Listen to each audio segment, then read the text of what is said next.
Good morning, ladies and gentlemen. I'm Dave Crouch, and this is Policy Talks, formerly known as the Public Affairs Roundtable, as the Town Hall Meeting, and as the Legislative Update. But our millennial Director of Government Affairs, Kel McDowell, came up with a name that we feel like fits what we do here.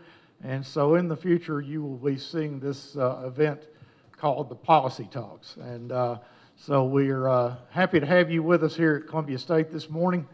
Got our audience on Channel 3, WCTV, and we think we have WAKM as well with us. And we appreciate all of you being with us this morning. Our special guest today, back as we always do the first of the year, have our legislative delegation from Williamson County. I shouldn't say headed by, but going by seniority now, our Senate, I have to stop and think, Jack, Majority Leader, and representing the 23rd District here in Williamson County, Senator Jack Johnson. Next to him, our 63rd District State Representative, Glen Casada. Next to him, 65th District Representative, Sam Whitson. And Brandon Ogles from the 61st District, our newest member of our delegation with us. Brandon, glad to have you. The beard looks good. And Glenn and I are following along many steps behind you there. So just as a refresher, Jack, in addition to being Speaker of the, Majority Leader, I'll get these titles straight by the time we're done here in April or May. But in addition to that, very important and influential spot in our state Senate. You're on, I'm cheating here, but you're on the Senate Calendar Committee, Senate Commerce and Labor Committee, Finance, Ways and Means Committee, Joint Pensions and Insurance Committees. All of those are pretty important. The Finance, Ways and Means may be the most important, though. We'll get into what you see coming from those, but what do you see being a member of those committees, how you can help Williamson County maybe the most? Okay, thanks, Dave. Good morning, everyone. Great to be back with you. It's another year. It seemed like yesterday we were just here. It's hard to believe it's been several months, but so thanks, Dave. In serving my capacity as Majority Leader, it puts me in a number of spots. And one of the things that made me very interested about serving as running for Majority Leader within my caucus is the fact that I sponsor all of the governor's legislation. Okay. So I'm the prime Senate sponsor of the governor's legislative package, including the budget. So the $38.6 billion state budget, I'm the Senate sponsor of and need to make sure that gets passed in the Senate. No pressure at all. There's no pressure in that. But that has put me in a new capacity that I'd not really been that much a part of prior to that. 10 years prior to that, I was chairman of the Commerce and Labor Committee, which I'm still on, and we'll talk about that in a moment. But I'm really enjoying getting into doing a deep dive into the budget and the budget process.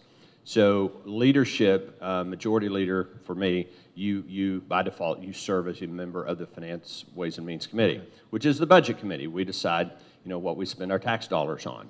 And similar process in the House. So I officially meet weekly, speak much more frequently than that with the governor, with his staff, about his legislative initiatives. Big day yesterday. I know we don't talk a lot about social issues here, but a big day yesterday with his pro-life announcement. I will be the prime Senate sponsor of that legislation. Now, I may work with other senators on that legislation, so I may have other senators that sign on second line, and I have them carry the bill in committee and work with it in various capacities. So we certainly share in that responsibility, but my name will be top line on that. So I guess the biggest change for me, becoming Majority Leader, last year was my first year in that role, is getting to work with the governor. And we talked about this last year, but coming into last year's legislative session, we had a brand new governor, we had a brand new Senate Majority Leader, and we had a brand new House Majority Leader. And the House Majority Leader carries all the governor stuff in the House. So we were all new to our positions. But I think we had a very successful first session, and we're going to build and grow on that this year. Great. Glen Casada, you're now regular member of the House. Yes. You're On the, you're vice chair of the Naming, Designating, and Private Acts Committee. Yep. That could be dangerous, but. It is going to be dangerous. You're on our Transportation Committee, the State Committee, the Department of Agencies and Department and Agency Subcommittee. Yes. Any priorities there that we'd like to know about? You know, and I was going to tease you, but it kind of dovetails. My new role has been the guy with blonde hair and a blonde beard. I have, this past week, I've sat down with two interest groups came to me and was just seeking strategy on how to pass their agenda. And so because of my age and because of my experience, I've regularly meet with members on helping them, directing them on how to pass their bill and how things work down there. So I kind of enjoy my senior citizen role in the legislature. But I'm excited to be on transportation that Sam chairs one of the committees of.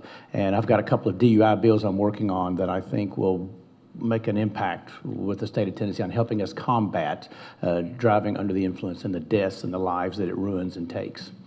Good. Sam Whitson, District 65, you're the chair of the Infrastructure Committee. I want you to tell us a little bit more about that, but you're on the Transportation Committee, the Health Committee, the Finance, Ways and Means Committee again, similar to our our majority leader. Somebody write that down, right? Get that straight. And Finance, Ways and Means Subcommittee. I think many of us are very interested in transportation, but what does the Infrastructure Committee that you chair? Well, thank you, Dave. Yes, it's there's two subcommittees in the Transportation Committee full. There's safety, and Glen created that, which really helps us out kind of so we can focus on particular issues. And mine is the Infrastructure Subcommittee, and Glen made me chairman last year of that. And I work closely with Chairman Dan Howell, who is the chairman of the full Transportation Committee. Dan has been meeting a lot with the governor and the other members to make sure that we keep infrastructure in the forefront as we go forward. Not just roads, but we're talking about broadband and rail and such. So that, I think you'll see a lot of push from our committee members to the administration. This is an opportunity to take advantage of our economic conditions in the state to do one-time projects, catch up and on these projects that we have out there. Still a lot to do on the Improve Act, but we're blessed in Williamson County. I think we have most of our projects now listed on the 3-year plan. That means that it will be done. Now, it doesn't mean it'll be done in 3 years, but it will be done because there's a lot of steps in that process. So and I'm, again, first time the speaker, Sexton, appointed me to the Finance Full and Subcommittee. There's a lot of work on that committee, and it's like Jack said, you have to, dive deep into the details, and look forward to doing that. And 5 committees, it's going to be a full-time job this session. Sounds like it. Brandon Ogles, you're on Judiciary, Criminal Justice Subcommittee, Finance, Ways and Means Committee. So we've got that committee covered well. You're on the subcommittee there as well, and the Joint Pensions and Insurance Committee. What do you think are the notable things that you might be able to accomplish as a member of those committees? Well, also the big surprise was getting placed on probation and parole by the governor, which is his task force, which I think they were a little surprised because, something we say up there all the time is vote your district, vote your conscience. I've got a little different perspective on some of the issues in criminal justice because I do represent northern Williamson County, and some of the issues we're looking at statewide as far as recidivism and all that. People from Brentwood and North Williamson County don't want crime from Nashville coming down into Williamson County. So some of these numbers that we're trying to fix and some of the data we're trying to adjust, people in my district are calling it catch and release. We don't want people that are committing violent crimes and sexual crimes to be released early. We want them to stay in jail. We want them to do their time. So that's a committee I've been put on, spending a lot of work there, and really enjoying the work. It's very fulfilling. Right. We do have some crisis in Tennessee. There's some numbers that are dismal as far as crimes against women, Some of the related crimes with firearms are pretty bad in the state, so we've got a lot of work to do there. I will say that, you know, that topic is getting a lot of press, but that does not mean we're trying to let bad people out of jail. People with drug addiction, failure to pay some fines, stuff like that, mental health, we're trying to get them help quickly, get them in the system, get them out. But that's an effort to focus our time on the hardened criminals, the people that are hurting you, the people that are breaking into your house, hurting children, hurting women. That's the focus on some of the reform, and that's the part that I'm really focused on, and kind of, I would say grumpy may be a good word. It's probably more. You haven't smiled yet this morning. Well, I'm aggressive on that. I'm not a pacifist when it comes to violent crime or people that hurt women and children. I don't have any tolerance for that. Yeah. People in my district don't as well. So we're going to hammer down on that as best we can and be sure that the governor and the whole state of Tennessee hears Williamson County and where we stand on that. Yeah. Well, the governor's stated his desire to,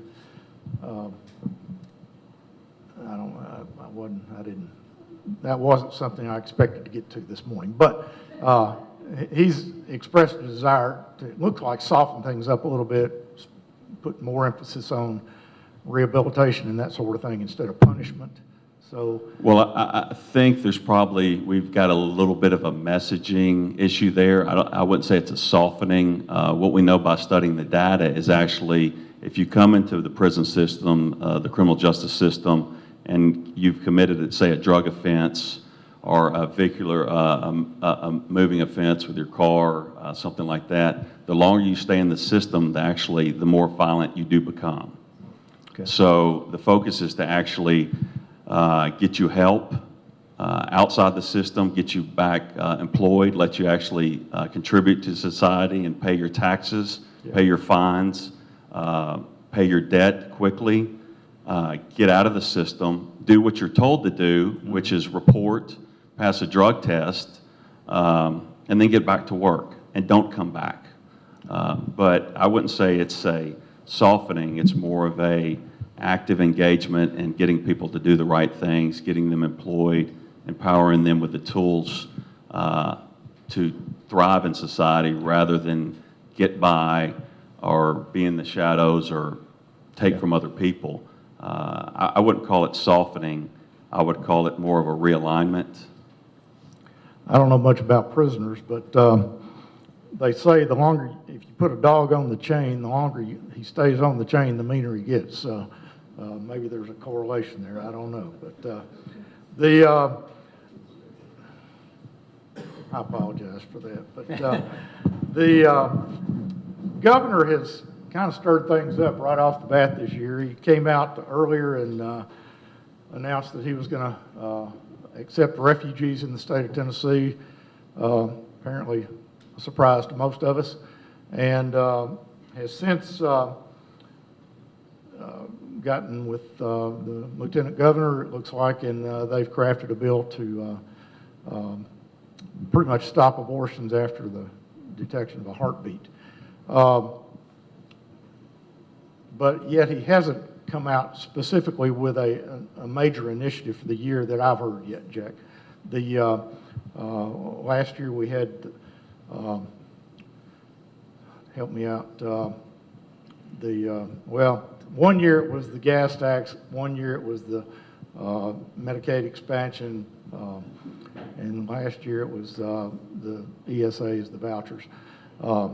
Is there a major initiative, or is this the major initiative that? Well, I think there's a number of initiatives. I think you mentioned ESAs. ESA was one small part of a fairly comprehensive education reform package that we passed for the state of Tennessee last year, including expanding vocational technical education, the GIVE Act, the governor's investment in vocational education. So now, ESA sucked all the oxygen out of the room, but really when you look at the scope of the legislation we passed last year, it was fairly comprehensive. ESAs was a fairly small part of that.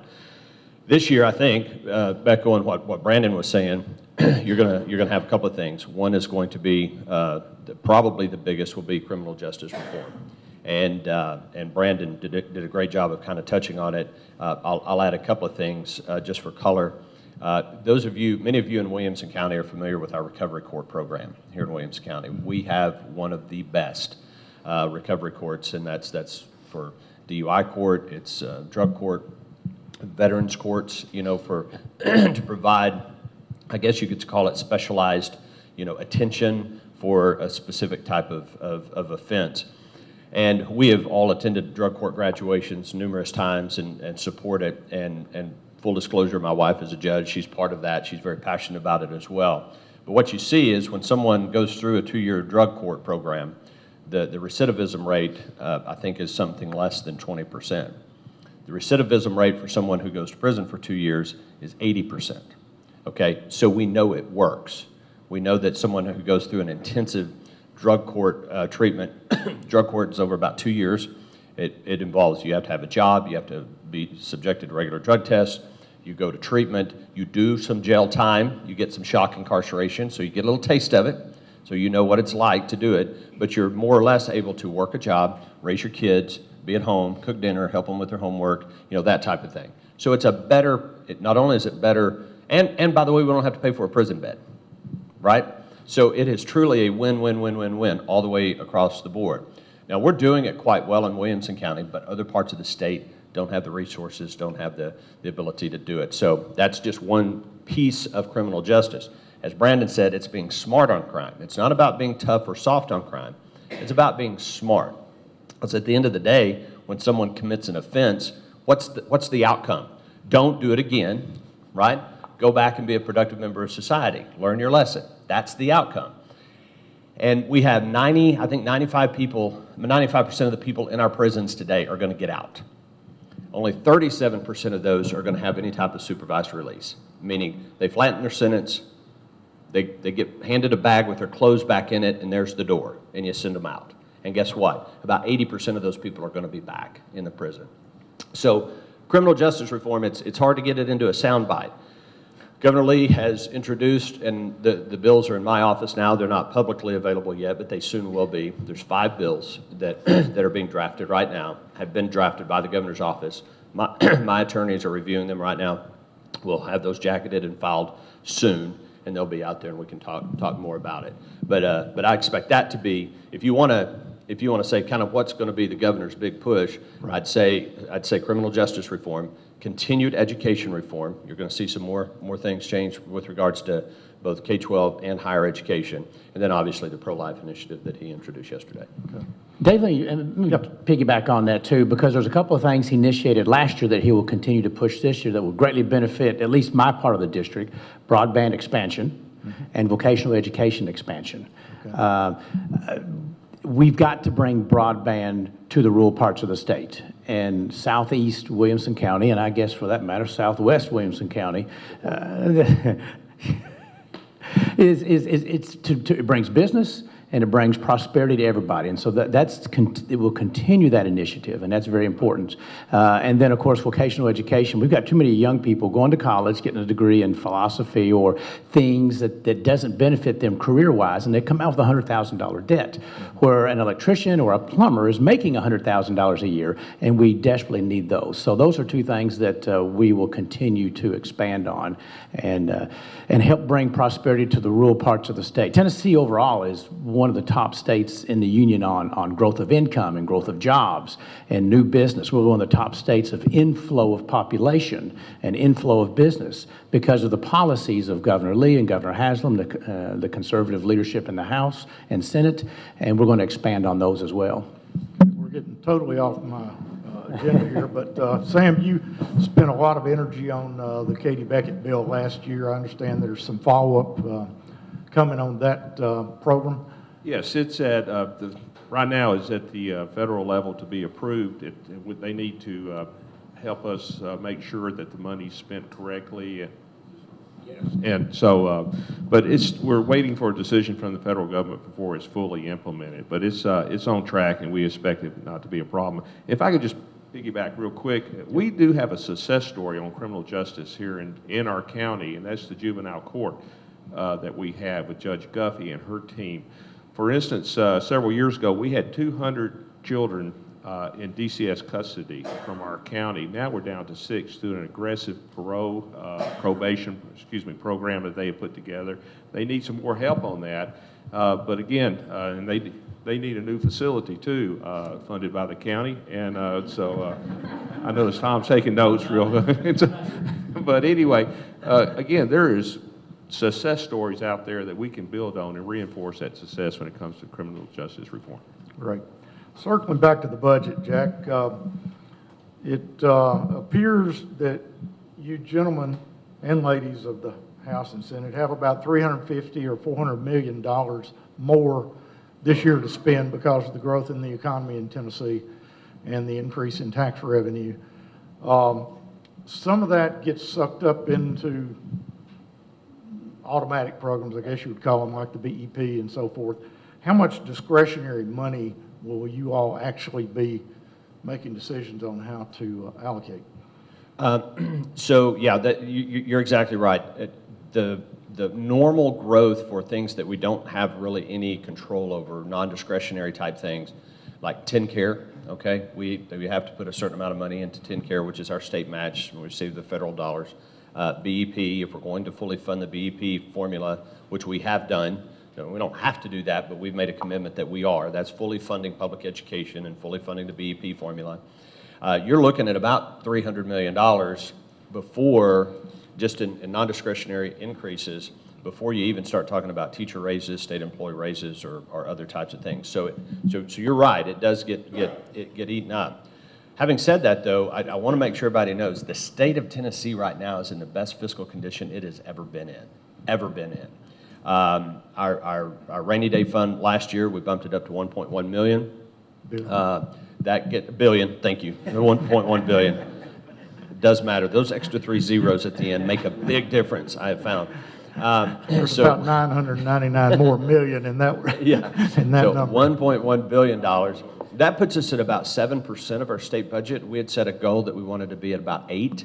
And so we're getting very close to that, but we've kind of made an agreement among House and Senate leadership. Let's go ahead and try to get that up to 10% of our state budget. And so we'll continue to do that. Anytime we talk about the budget, and I know I always see people's eyes start glazing over here, but this is critically important. We have recurring and non-recurring surpluses, okay, or deficits. And recurring means like getting a raise at your job, okay? You can count on that next pay period, the following pay period, on and on and on. Non-recurring money is, your Aunt Edna passes away and leaves you $10,000 in her will, okay? You can't count on that every year. But because of the conservative way we plan for our budget, and we base our budget on revenue projections, we're very conservative with that. So if we project that we're going to have growth of 2.8% in the coming fiscal year, and we base our budget on that, and then revenue comes in at 3.2%, well, then we collected more than we budgeted. And I've had people say, you're overtaxing because you have these surpluses. Well, we could do just the opposite, and we could budget, at the high end of that range and then come in shorthanded. I don't think you want us to do that. So in most recent years, we've come into the fiscal year with an over-collection. We book that as one-time money. The reason that's important is because when we look at things like the 4th building for Columbia State, infrastructure capital projects, these are one-time expenditures. And this will be our 3rd fiscal year in a row we have not borrowed a dime in the state. It's never happened in our state's history before. So in years past, if we wanted to build the 4th building for Columbia State, or we wanted to build a new office building or a building at MTSU or University of Tennessee, we would build the building and bond it out over 20 years, right? And we'd make payments on that. We've been paying cash for all of that. We've been writing a check for all those capital expenditures. So our debt continues to drop. We're paying cash for those things, and it's just continuing to build and strengthen our financial position. So you're right. Your question was how much discretionary over and above those. Well, if you add in state employee raises, teacher raises, some things that are not required, but that we want to do, we'd like to plan to do, it eats up that recurring surplus pretty quickly. Okay, so you won't put a number on that figure. I want to make sure I said Judge Sharon Guffey. If I said Megan Guffey, I made a mistake. Did it? see her here. She could probably tell us. But, And Dave, the reason what Jack just outlined, very good professor, how that applies to us on our day-to-day lives is states that are highly in debt. It has the effect of driving up the cost of living. It costs more to do business in those states. So if you live in California and the average income is probably close to $70,000 per household, and it's about 49 here, your money goes further in Tennessee because your taxes are lower and the cost of goods and services are lower. So that's why it's important to Tennesseans, is because you can live here a lot less and a lot more economically than you can in those other states like New York, Illinois, and California, just name a few. right. Well, that tells us, I presume we're going to continue to see the hall tax go away, things like that. Our struggling financial advisors and attorneys might see a little relief on the professional privilege taxes. Is that in the works, or? Yeah, and I feel like I'm monopolizing the conversation, but the problem with the professional privilege taxes, there's for financial advisors, and I used to be one, is that there, I think, are 150,000 financial advisors from outside the state that are paying that, and then there's only about 10,000 or 20. Don't hold me to those numbers, but it's something like that. That are, and our feeling is we don't really necessarily feel that strongly compelled to make those out-of-state people not pay that. So what we're trying to do is constitutionally, though, we cannot apply it to out-of-state people and not in-state people. That's specifically to financial advisors. We're working on it, though. I think we can We're working continue to pay it. It's, We love you, Dave, though. it's just the attorneys I'm worried about, you know. The lobbyists are still paying as well, aren't they? Yeah. So, anyway, Jack, Senator Johnson, you were kind enough to share with me the publication from the Tennessee Republican Caucus, Senate Republican Caucus, your preview of the 111th General Assembly, and I figured out right quick that there are a lot of things we're not going to get to this morning unless y'all want to stay till lunchtime. But let's focus for a little while on education and talk about all the education issues that are expected to come up. But first of all, let's talk about the most important one to us, and that's the Columbia State Building number 4. Dr. Smith, are you with us? Come around here. And of that 350 or 400 million, 27 million of it needs to come here because Columbia State needs one more building. Is that right, Dr. Smith? Always, yes. We're very excited, and earlier, some of you didn't see it, but we did have the new design up, and we're working heartily on that. So if the funds do come, that we can come out of the ground or really start on it in July. But a new feature has been added to it, which aligns with what the governor's doing with his GIVE Act and the like, and that is in vocational ed. We have teamed up with TCAT Dixon. They will be on campus if this new building comes through, and they will be offering a practical nurse program here, as well as a CNA program and a graphics arts program. So, it's a nurse assistant program. So anyway, we're excited about that and excited about the opportunity, and we certainly appreciate the support you all give us. We understand what has occurred through the years, and we're very hopeful that it will come this year. We've had an increase in the fall of students. We've got another increase this spring. We are at max, and we do not want to turn students away, but we're growing in that direction, that we just don't have the room in the classes that they need. So it's a very important thing. And I also want to say, in reference to the GIVE Act, I don't know that you know, but it's been in the papers, we teamed up with the school system, the Williamson County Schools, put in for a GIVE Act that will be working, have a bus that will go around, or not necessarily a bus, but a van, and working with cyber defense in all of our schools. So we're very appreciative of the GIVE Act and what that's allowing us to do with the secondary schools.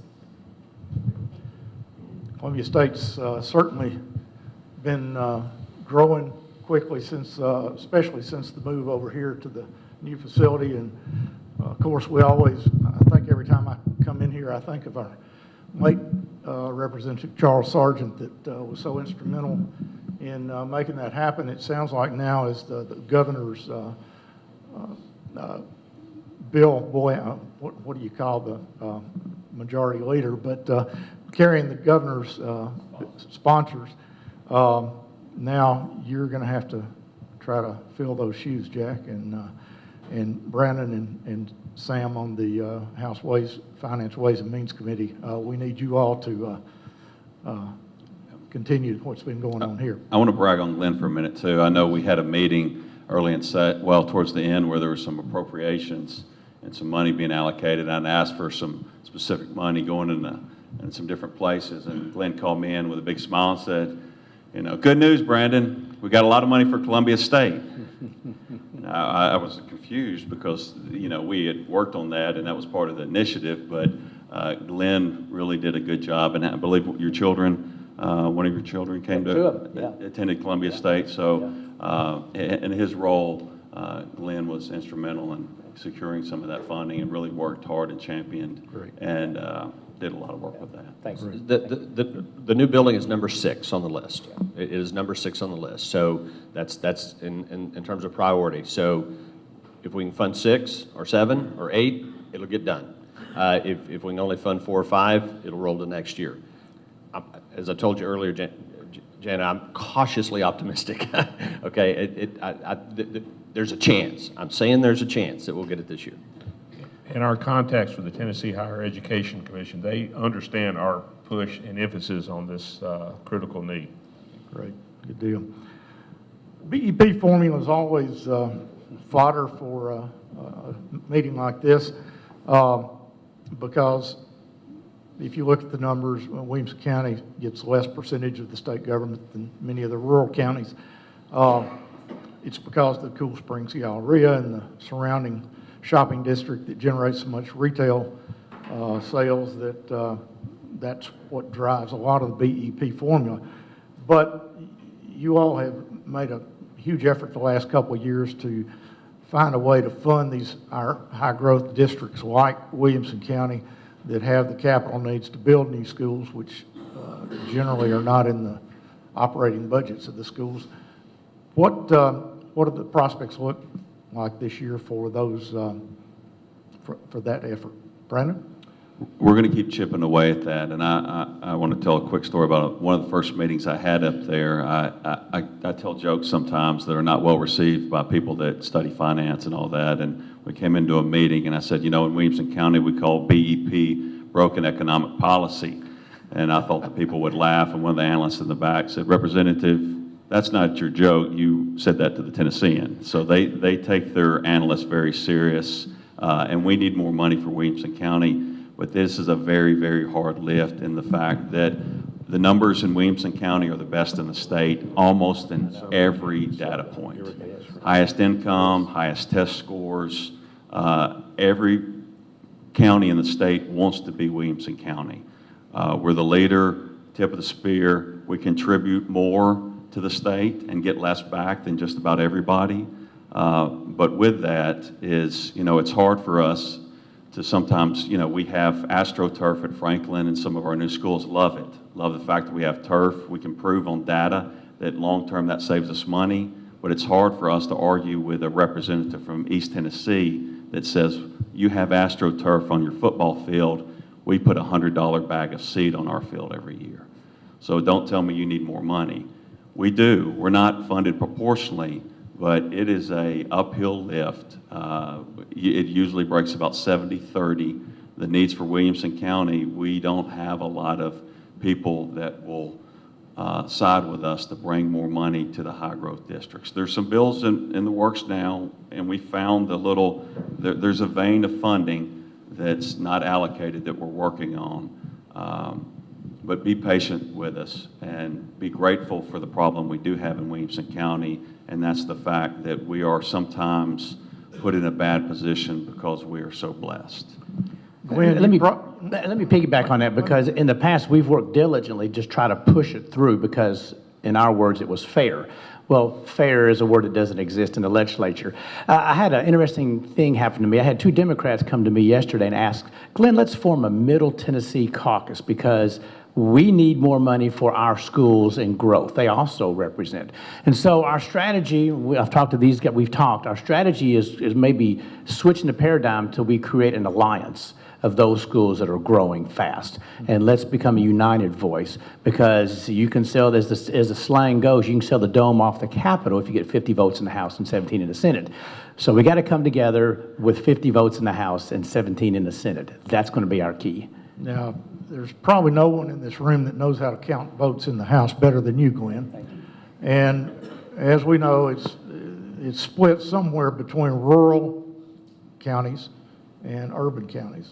And suburban. And It's suburban. kind of, Dave, I'd say it's three tribes. Okay. How many votes do we have in each of those tribes now? It's approximately a third, to be exact, on the House side, and I don't really know the Senate side, but on the House side, you've got about 28 to 30, what I call urban, they live in metro areas. But a lot of those guys swing to the suburban side as well, and we're in the low 30s, about 33, 34. And then the high 20s are rural. So it's about a third. And it is, each group has totally different needs, wants, desires, and thought process. And I emphasize thought process because I look at some of my peers and I think, how in the world did you come up with that conclusion? Yeah. Sam, you're maybe the ultimate diplomat of the three here.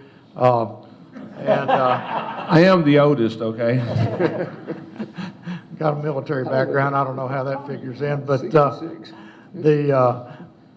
do you see any deals to be made? Is there a way to make some of this come together? I agree with Glenn. On the urban, suburban, and rural, a lot of good bills get hijacked or taken away because one group, it hurts one group and helps the other and such. And so I think I see a good spirit of cooperation up there, and we will continue to work closely with the other chamber to get things done. I think we have a really good relationship between our speaker and the lieutenant governor. I think Cameron Sexton actually helped get McNally on his campaign years ago. So they have this deep relationship that goes back for years. And I think we can build on that. And I think we're very optimistic of what we can do this session. And I think we all look forward to working together. Right. Let me, go ahead, Brandon. I also want to say is, something Charles and I talked about in depth was some of the goals for Williamson County are not short-term goals. Some of this we're going to work on for a decade. Yeah. And one of the initiatives that I've been real passionate about was putting the school resource officers in the schools across the state of Tennessee that don't have them. And everybody was a little perplexed in the fact that they said, well, you already have these. Why are you pushing so hard? Well, for one, it's the right thing to do. Two, for us to ever get more for Williamson County for that growth and for those new schools, we have to have alliances in these rural districts. Mm-hmm. So sometimes to get something down the road, you have to work really hard and give first. So we're giving and working really hard to secure those rural schools across the state. Tennessee is now at 73%, which is number one in the nation. The number two state is at 55%. So we're not leading the nation in this. We are lapping people. Not to say that we're done. We're nowhere near done. That means 1 in 4 schools do not have security. We're going to get there soon, and it's an initiative worth taking. Housekeeping item there. Getting some feedback on Glen's mic, so don't put your hand over it, Glen. Just as a housekeeping, while we're taking a breather from issues here, we're about 20 minutes to go here, and I'm about a third of the way through the agenda I had on tap. But we will leave some time for questions from the audience. We are going to ask you to put those in writing, and Kel McDowell has some. No, we didn't bring the cards. Okay. We didn't have you submit questions, but in the future, please feel free to submit questions. Okay. I thought we were going to take them from the audience, but we got plenty of things to cover, and I'm going to do my best to cover as much as we can this morning. And these gentlemen can, I'm sure, spend a few minutes after the show to answer any questions you might have. Glenn, you alluded to the fact that there are going to be some more efforts on education. Would it be on the voucher legislation, ESA legislation? What are you expecting there? On the ESA, I expect the House, the Senate, and the governor, let's see if it works, what we put in place. We picked two school LEAs, dismal test scores, very poor results. So we're trying something to help about 7,500 students out of a state population of well over 1 million students. And let's just measure, let's see if it's successful. If it is, you may see us looking at how we can expand it, if it's successful, and only on failing schools. If it's not successful, you'll see us look at something else. We can't continue to lose another generation of young people in failing schools, dangerous schools. And just because you live in a certain zip code, you should not be doomed to attend a failing school.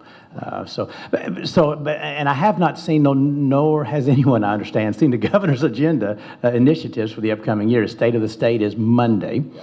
And, but I do expect him to expand upon vocational education. I just don't know what yet. Jack, A week from Monday. are you at liberty to share any thoughts about vocational and what we should expect to see there? Well, I think you'll see, just kind of building on what the governor has done, that the educational component is probably the one that we have the least intel or data on yet. Just so you know, the process, we convened, a week ago Tuesday, so we start. Members are filing their bills right now. Our bill filing deadline for the House is February 5th. For the Senate, it's February 6th. Governor will give his State of the State February 3rd. And that's when he'll present his budget.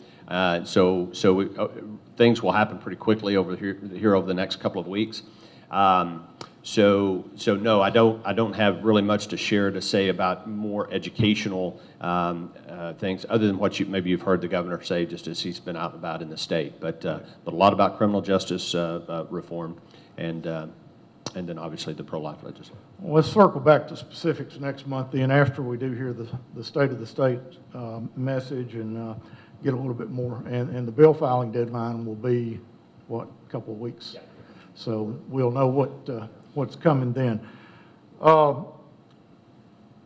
Nathan Bedford Forest bust, or y'all want to talk about that a minute?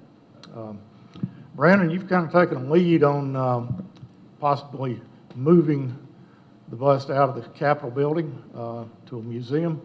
You want to? I don't know if stepping in something is called taking the lead sometimes. But I made a comment early in session that hit the paper and had to weigh in on that. To me, that bus is not about honoring history or rewriting history. There's been some that said, we're whitewashing and removing things. We've got a beautiful new state museum that we spent a lot of money, a lot of taxpayers' money to build. What was the price tag on that? Was it $150 million? Yeah, $150 million of taxpayer money. And it's a beautiful building. It's a great place to tell stories and inform people of what happened and what didn't happen and tell a complete story. Those buses, where they're positioned, if you haven't been up there, you should come visit us one day. We have the Day on the Hill soon. Where these buses are positioned are between the elevators and where we work. And every activist that wants to come up to the Hill and talk about something, for some reason decided that's the place to sit and stand and scream and yell and throw things at members. And it is a distraction. And that story's not being told. What's happening is people are yelling, they're chanting, and it makes it almost impossible for us to do our job. And it's a security nightmare.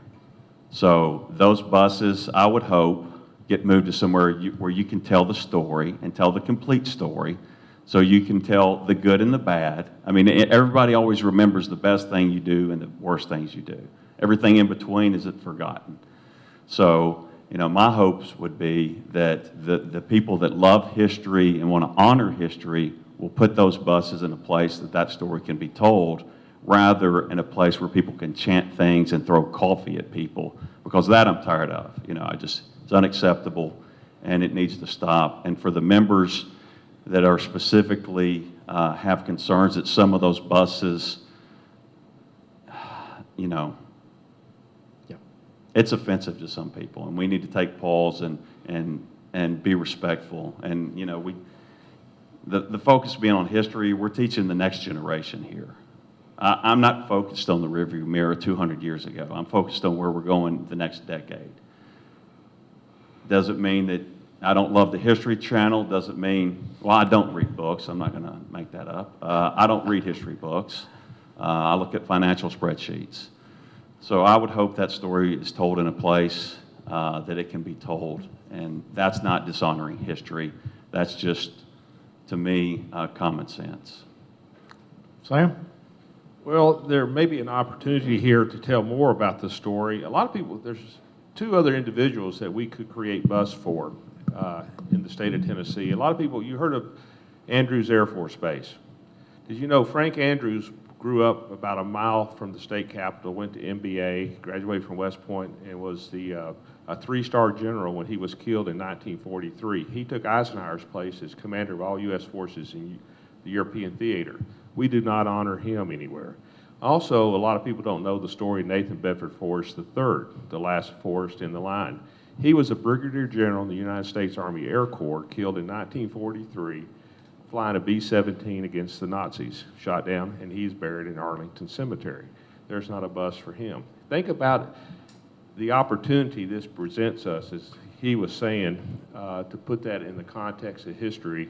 And I'll tell you, I've talked to folks on both sides of this. There's a concern that if Forrest comes down, Farragut, Admiral Farragut, who was born in Tennessee and led the Union Navy during the Civil War, will stay. I think something should be done in concert together when you take, and there's an opportunity to honor these two other Americans that shows how far we had come since the Civil War, to his great-grandson who died, the first general officer in the European theater fighting Nazis.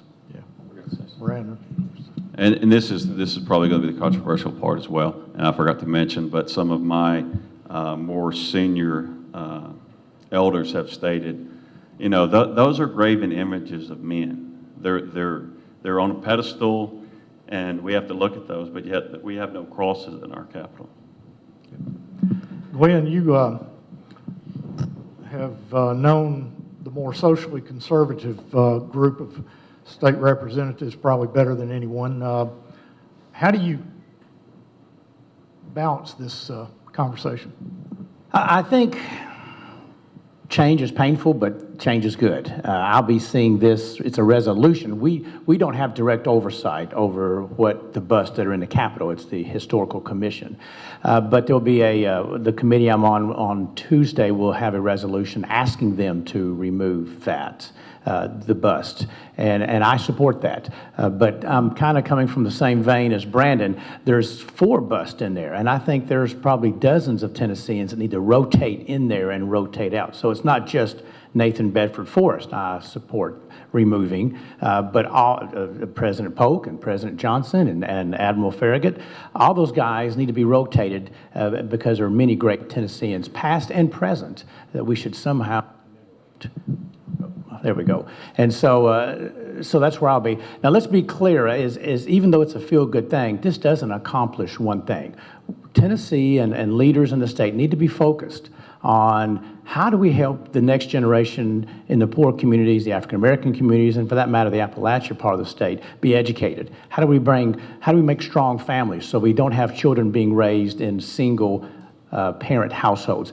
That's the real problems. And if we want to solve the problems of society, we need to focus on that and less on statues. Gotcha. Jack?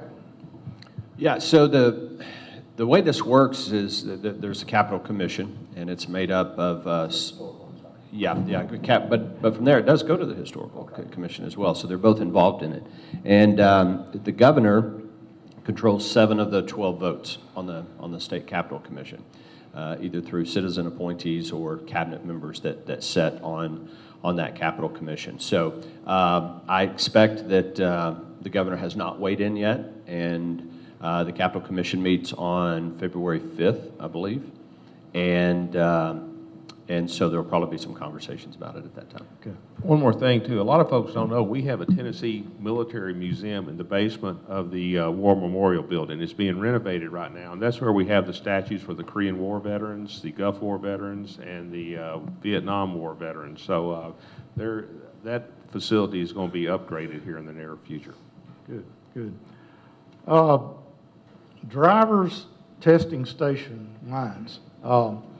I've been hearing a lot about that here in Williamson County because of the increased demand for new driver's license because of the law that requires you to get a star on your driver's license.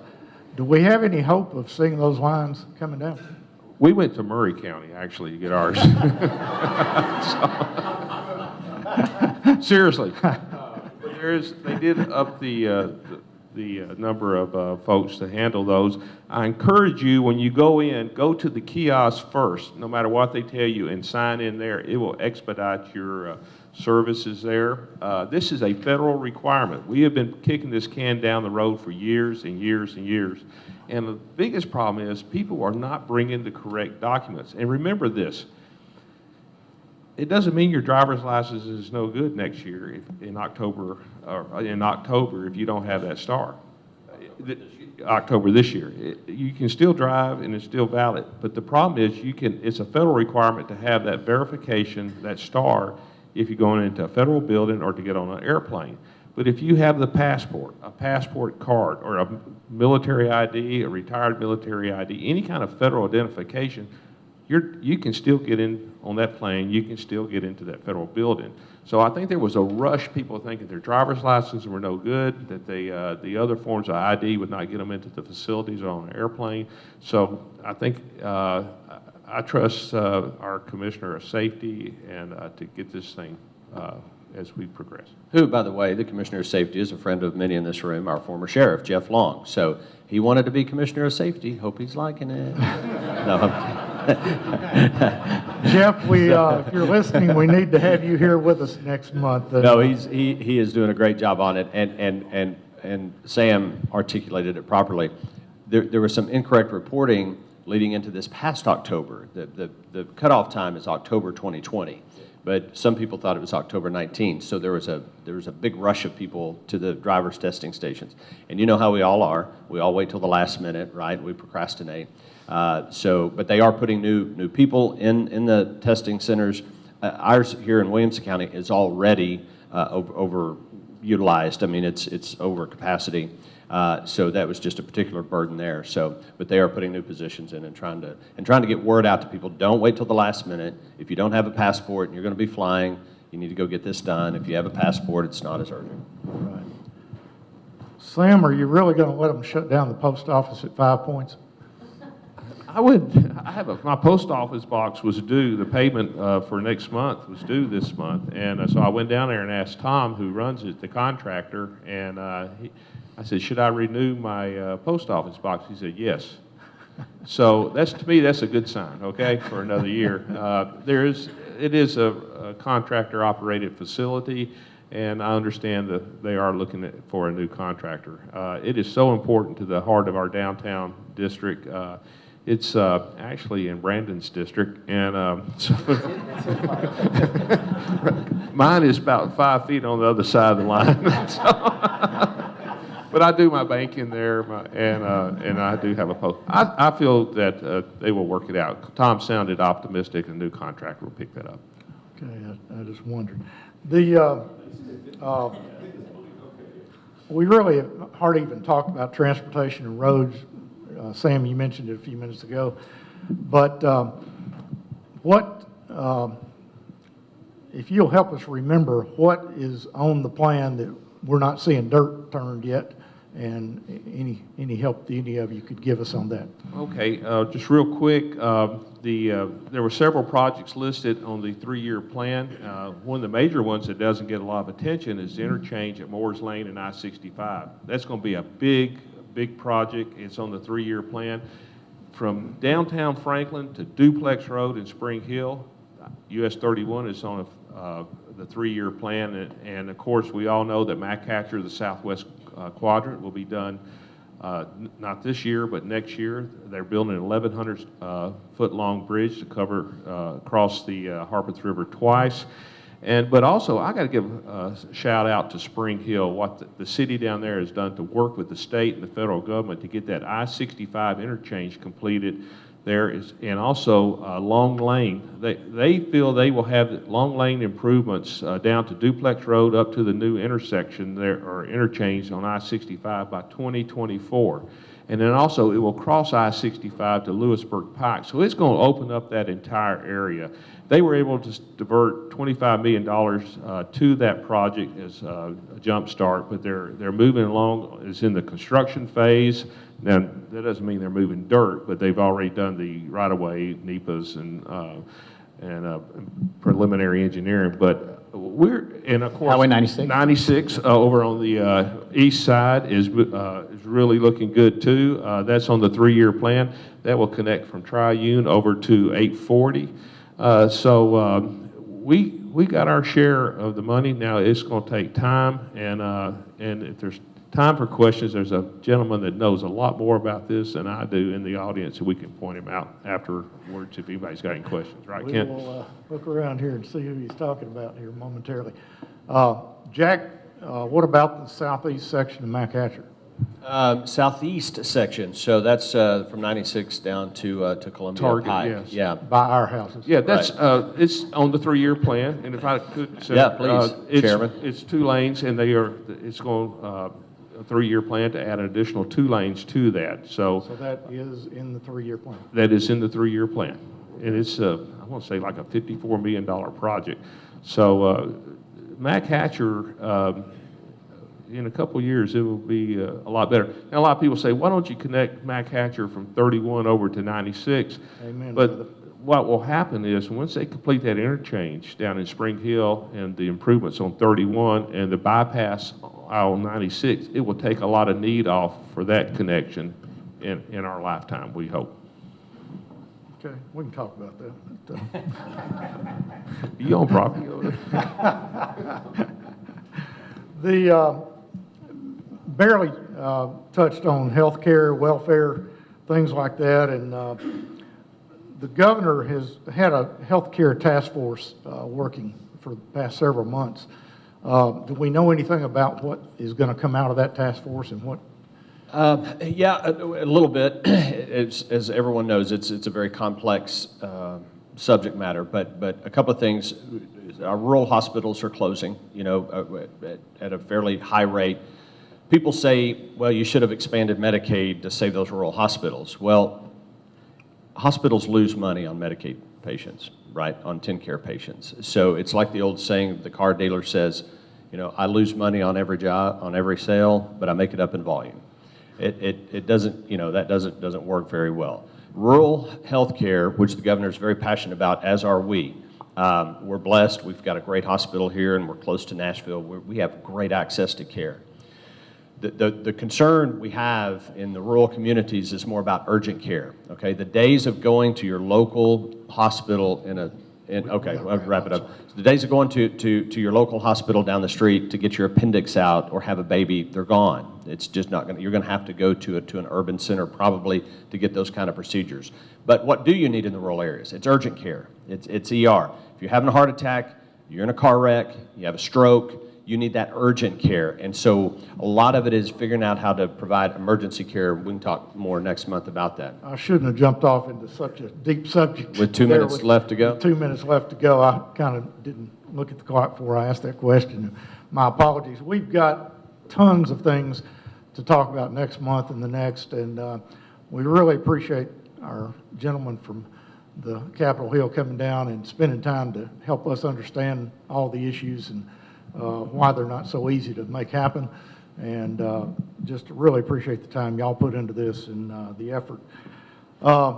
Dr. Smith, Columbia State, Dr. Lampley, we appreciate the accommodations here, beautiful facility, and we certainly appreciate being able to have our meetings here. Appreciate Vanderbilt and AT&T for making a monetary contribution to helping make this happen. Community Coffee, is that our coffee sponsor? Again, Kel, and couldn't do it without the coffee here at 7 o'clock every morning.